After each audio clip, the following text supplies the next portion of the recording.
खुशी मैम। और आज की क्लास में हम लोग जो डिस्कशन करने वाले हैं वो वेरी इंपॉर्टेंट क्वेश्चंस हैं। अगर आप वनडे एग्जाम की तैयारी कर रहे हैं तो ये आपके लिए बहुत ही ज़्यादा पावरफुल क्वेश्चंस हैं, क्योंकि आपने देखा होगा कि गुलाम वंश से रिलेटेड बहुत सारे क्वेश्चंस आपके एग्जाम में पूछे जाते हैं। तो हम लोग डिस्कशन करेंगे, इसमें कुछ क्यूज हैं जो आपके लिए बहुत इंपॉर्टेंट है।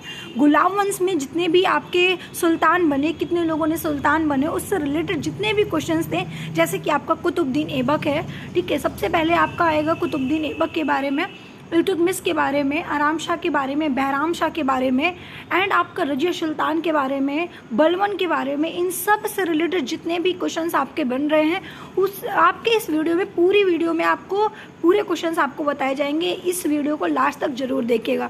चलिए अगर हम स्टार्ट करते हैं, सबसे पहले अगर हम बात करते हैं दिल्ली सल्तनत के बारे में, और दिल्ली सल्तनत में जो हम लोगों ने देखा कि सबसे पहले गुलाम वंश के बारे में पढ़ा, और गुलाम वंश से ही हम लोगों को क्वेश्चन देखने हैं। तो क्वेश्चन आपके सामने है, टाइम को न लॉस करते हुए हम लोग क्वेश्चन पे आते हैं और क्वेश्चन को देखते हैं।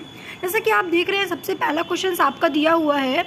फर्स्ट क्वेश्चन आपका कह रहा है कि वह युद्ध कौन सा था जो भारत में मुस्लिम शक्ति की स्थापना में सहायक सिद्ध हुआ था। तो बहुत ही अच्छा क्वेश्चन है आपका। आप जल्दी से कमेंट करके हमें बताएं कि इसका आंसर क्या होगा। फिर से मैं रिपीट करती हूँ, वह युद्ध कौन सा था जो भारत में मुस्लिम शक्ति की स्थापना में सहायक सिद्ध हुआ था। तो आपको बताना है तराइन का दूसरा युद्ध। आपका सेकंड क्वेश्चन बिल्कुल, आपका बी नंबर बिल्कुल करेक्ट आंसर है, तराइन का दूसरा युद्ध। आइए नेक्स्ट क्वेश्चन पे आते हैं। नेक्स्ट क्वेश्चन आपका क्या कह रहा है। नेक्स्ट क्वेश्चन बहुत ही अच्छा क्वेश्चन है और ये आपको बहुत अच्छे से मालूम होगा। आई होप कि सारे स्टूडेंट इस वीडियो को कमेंट में जरूर बताएंगे कि इसका आंसर क्या है। लाख बख्श की उपाधि किस शासक को दी गई है, इल्तुतमिश, बलवन, रजिया सुल्तान या तो कुतुबुद्दीन ऐबक। तो आपको बताना है कि भैया कुतुबुद्दीन ऐबक को कहते हैं लाख बख्श। क्यों? क्योंकि ये लोगों को लाख रुपए दान दे देते हैं और वापस नहीं लेते हैं, इसलिए इन्हें लाख बख्श के नाम से जाना जाता है। थर्ड क्वेश्चन पे आते हैं। थर्ड क्वेश्चन क्या कह रहा है, आइए देखते हैं।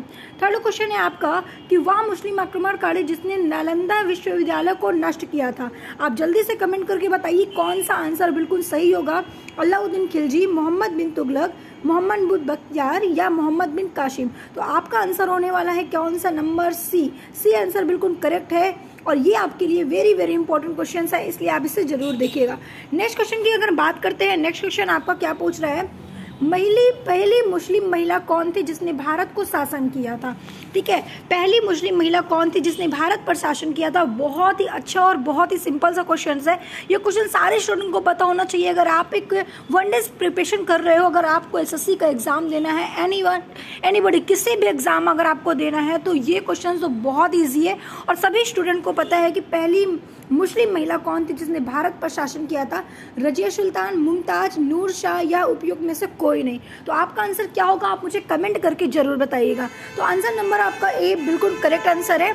इसका आंसर होगा रजिया सुल्तान। रजिया सुल्तान जो थी वो इल्तुतमिश की बेटी थी और इन्होंने सबसे पहले महिला में मुस्लिम शासक किया था भारत में। नेक्स्ट क्वेश्चन पे आते हैं। नेक्स्ट क्वेश्चन आपका क्या कह रहा है।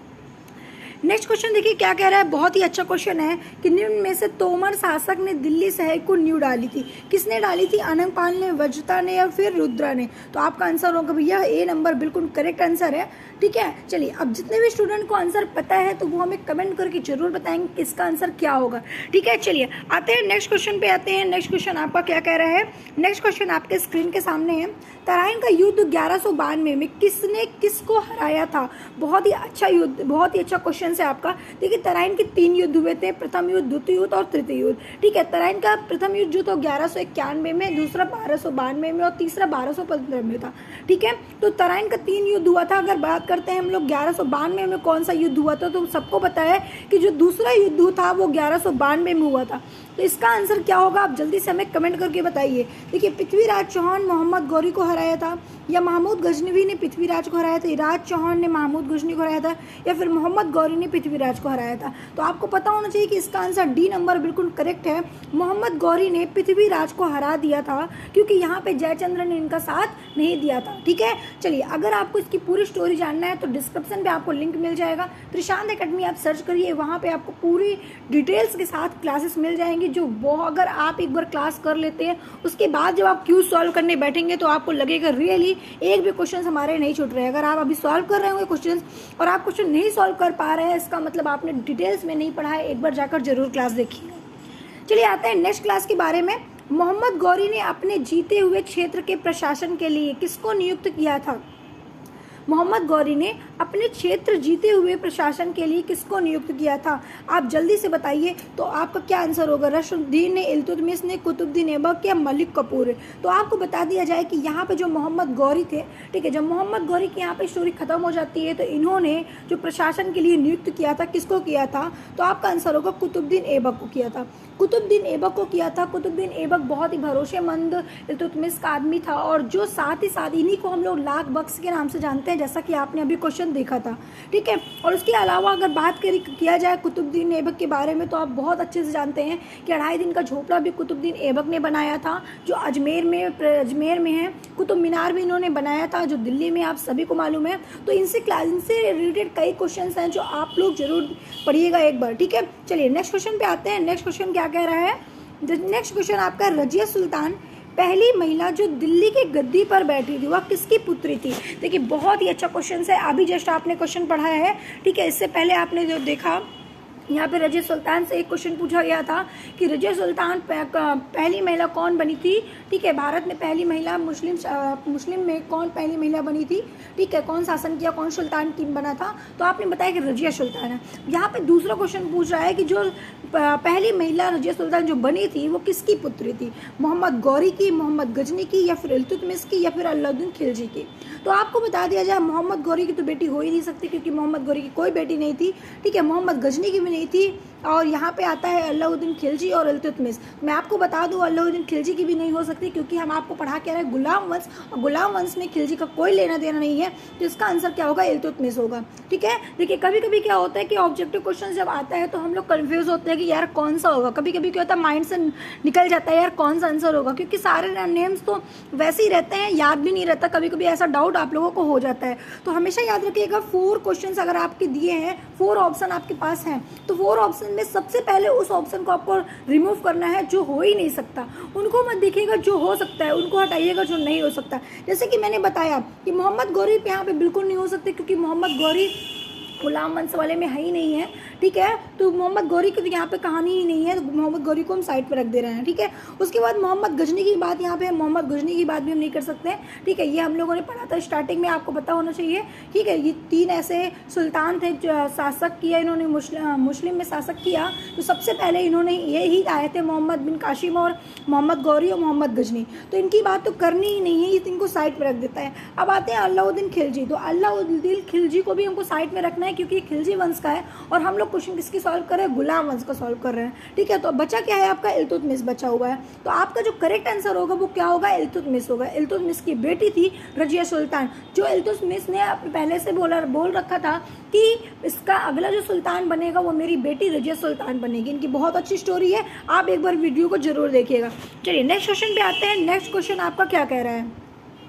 किस युद्ध ने मोहम्मद गौरी के लिए दिल्ली प्रशासन का मार्ग प्रशस्त किया था?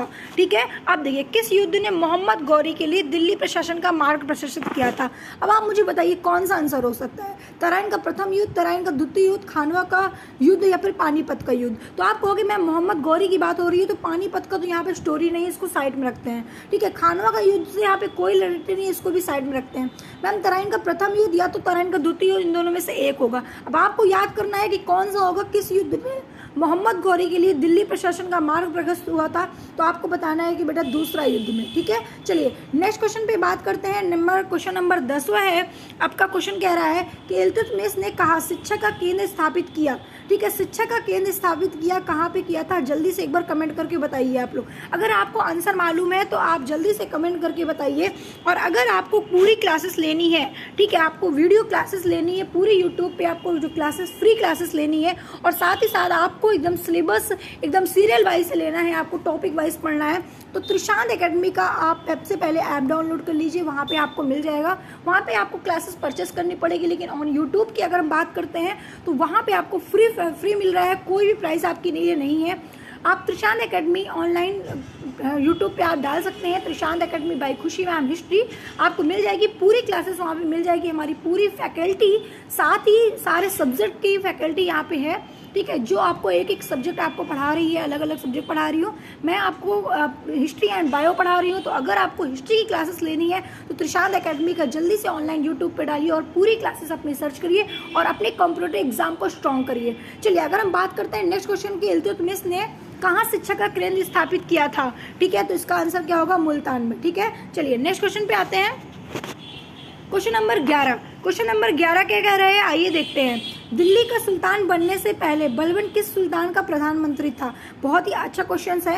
कह रहा है दिल्ली का सुल्तान बनने से पहले बलबन किस सुल्तान का प्रधानमंत्री था? तो आपको मैं आंसर बता दूं, इसका आंसर नंबर ए बिल्कुल करेक्ट आंसर है, नसरुद्दीन का। ठीक है, आपका ए नंबर बिल्कुल करेक्ट आंसर है। ये 3 क्वेश्चन जो आपके दिए हैं वो बिल्कुल रॉन्ग है, तो यहाँ पे आपको क्या बताना है? ए नंबर। ठीक है, क्वेश्चन नंबर 12 की अगर बात की जाए, निम्न में से किसको पृथ्वीराज चौहान ने तराइन के पहले युद्ध में हराया था? बहुत ही अच्छा क्वेश्चन है, वेरी वेरी इंपॉर्टेंट क्वेश्चन है। कह रहा है कि ऐसा कौन, पृथ्वीराज चौहान जो थे वो तराइन के पहले युद्ध में किसको हराया था? तो जो तराइन का युद्ध हुआ था वो 3 युद्ध हुआ था, मैंने आपको पहले बता दिया था।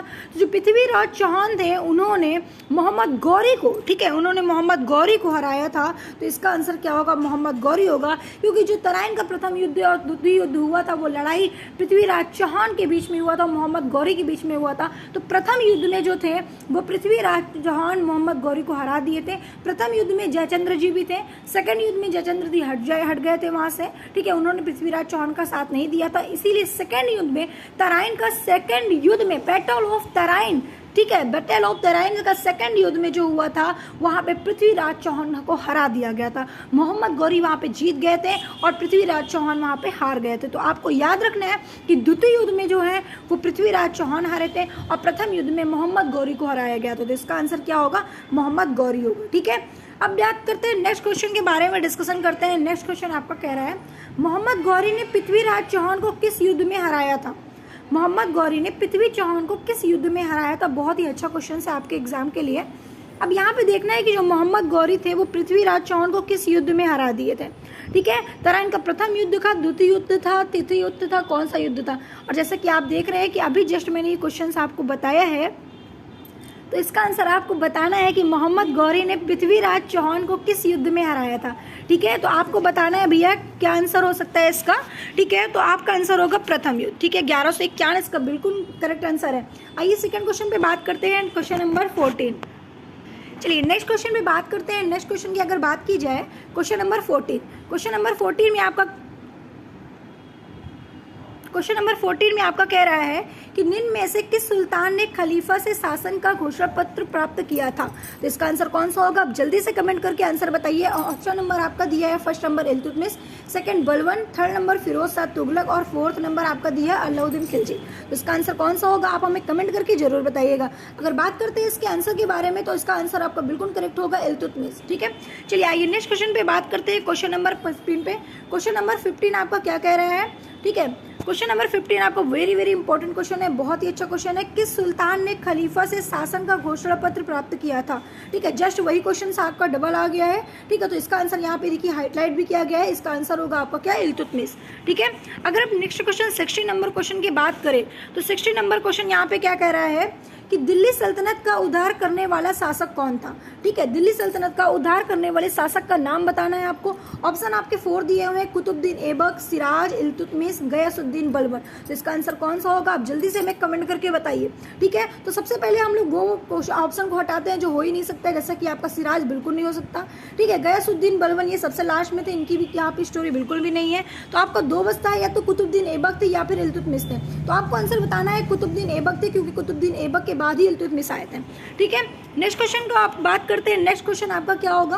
70 नंबर क्वेश्चन कह रहा है कि दिल्ली सल्तनत की शुरुआत कब हुई थी? बहुत ही सिंपल क्वेश्चन है और बहुत ही अच्छा क्वेश्चन है आपका कि दिल्ली सल्तनत की शुरुआत कब हुई थी? 1106 में, 1206 में, 1306 में या फिर 1406 में? तो आप जल्दी से कमेंट करके आंसर बताइए, इसका आंसर कौन सा होने वाला है। तो आपको बता दिया जाए कि ऑप्शन नंबर बी बिल्कुल करेक्ट आंसर है, 1206 में। ठीक है, चलिए नेक्स्ट क्वेश्चन की बात करते हैं, क्वेश्चन नंबर 18।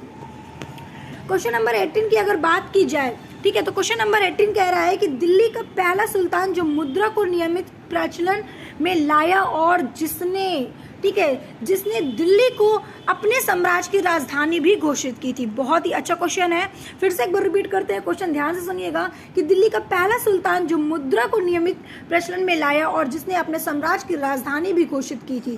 ठीक है, तो कौन है? इल्तुतमिश है, रामसा है, कुतुबुद्दीन ऐबक है या फिर बलबन है? ये क्वेश्चन मैं आपके लिए छोड़ रही हूँ, और जितने भी स्टूडेंट इस वीडियो को देख रहे हैं और अगर आपको आंसर मालूम है तो आप मुझे कमेंट करके जरूर बताइएगा कि इसका आंसर क्या होगा। ठीक है, जल्दी से बताइए, इल्तुतमिश होगा, रामसा होगा, कुतुबुद्दीन ऐबक होगा या फिर आपका बलबन होगा। ठीक है, चलिए हम आपके लिए क्वेश्चन छोड़ रहे हैं, इसका आंसर आप लोग जरूर बताइएगा। अगर आपको नहीं पता तो आप कमेंट करके मुझसे बिल्कुल पूछ सकते हैं, एंड नेक्स्ट क्लास में हम आपको जरूर इसका आंसर बताएंगे। ठीक है, अगर बात करते हैं क्वेश्चन नंबर 19, क्वेश्चन नंबर 19 का डिस्कशन करें कि दिल्ली को किस सुल्तान ने लौ और रक्त की नीति अपनाई थी। बहुत ही अच्छा क्वेश्चन है, बहुत ही अच्छा क्वेश्चन है कि दिल्ली के किस सुल्तान ने लौ और रक्त की नीति अपनाई थी।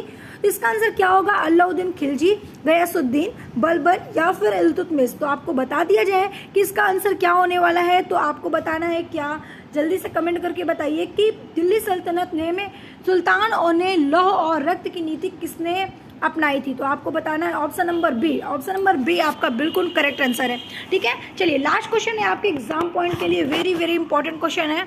नेक्स्ट क्वेश्चन हम बात करते हैं, चांदी के सिक्के को किसके कार्यकाल में परिचलन में लाया गया था। बहुत ही अच्छा क्वेश्चन है, कह रहा है कि चांदी के सिक्के किसने चलवाए थे। ठीक है, अगर बात करते हैं, आपके 4 ऑप्शन दिए हैं और ये आपका लास्ट क्वेश्चन है एग्जाम के लिए। ठीक है, ये आपका लास्ट क्वेश्चन है, इसका आंसर जल्दी से आप हमें कमेंट करके बताइए, इसका आंसर क्या होने वाला है? कुतुबुद्दीन ऐबक, इल्तुतमिश या फिर बलबन या बैराम खां।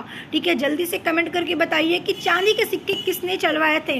ठीक है, कुतुबुद्दीन ऐबक ने चलवाए थे, इल्तुतमिश ने चलवाए थे या बलबन ने चलवाए थे या फिर बैराम खां ने चलाए थे। तो 2 क्वेश्चन हम आपके लिए छोड़ते हैं, 2 क्वेश्चन आपको कमेंट करके बताना है कि इसका आंसर कौन सा होगा। बाकी मैंने आपको 18 क्वेश्चन सॉल्व करवाया है। ठीक है, जो बहुत ही इंपॉर्टेंट क्वेश्चन है और ऐसे क्वेश्चन आपके एग्जाम में काफी बार पूछे गए, जैसे कि मैंने आपको बताया कि 3 से 4 क्वेश्चंस आपके एग्जाम में कई बार आ चुके हैं। जैसे कि यहाँ पे दिया हुआ है कि ये आपका पूछा गया था, ग्रुप डी में भी क्वेश्चंस ये आपके आए हुए थे। ठीक है, आपकी 2013 में ये क्वेश्चन पूछा गया था, क्वेश्चन नंबर 5। तो बहुत ही इंपॉर्टेंट क्वेश्चंस है ये आपके एग्जाम के लिए, इसलिए आप लोगों को ध्यान से पढ़ना है। और वीडियो को अगर आपने अभी तक लाइक नहीं किया तो वीडियो को लाइक करिए, एंड वीडियो को चैनल को सब्सक्राइब करके रखिए, ताकि नेक्स्ट वीडियो जब भी अपलोड हो तो आपके पास सबसे पहले नोटिफिकेशन आए। ओके, बस आज के लिए इतना ही, फिर मिलते हैं नेक्स्ट क्लास में नेक्स्ट वीडियो।